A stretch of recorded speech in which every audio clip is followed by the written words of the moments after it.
Today's gospel, Jesus makes the extraordinary statement that he has come to set the earth on fire. What does that mean? Throughout the scriptures, fire is a symbol of the power and the presence of God, particularly the Holy Spirit.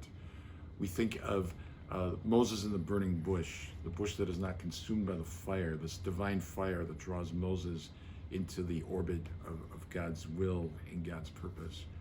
We think of the fire descending on the apostles and the moment of Pentecost when the Holy Spirit descended and inflamed and gave birth to the church.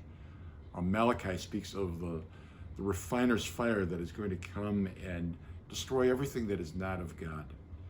In the Magnificat this month, Bishop Barron has a beautiful reflection on that image of fire in light of today's gospel. And he says, just as Jesus cleansed the temple, turning over the tables of the money changers who had defiled that holy place, so Jesus burns away our sin. The Lord necessarily appears as a threat to the world of sin and of disorder, a disruption, a sign of contradiction.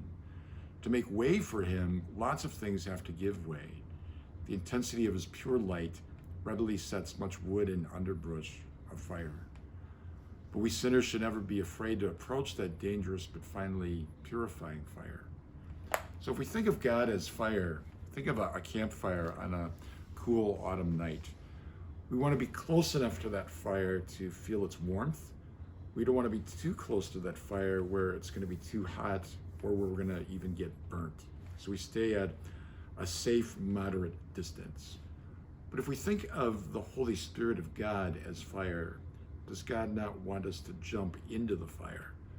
To not stay at a safe distance, but to allow ourselves to be consumed by the flames, by the passionate flames of God's purifying love for us.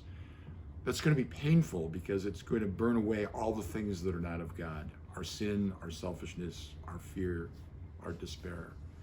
We think of the flames of purgatory as that purifying fire that will do after death the work that still needs to be done upon us to get us ready for the kingdom of heaven. The whole goal of our life of holiness and sanctity is to allow the Lord to accomplish as much of that in this life as we can possibly allow him. To let that purifying, sanctifying fire come into us and burn away all the things that are not of him. So that at the end of our life and in the glory of heaven, we will simply glow with God's pure light, and that fire will have done its work.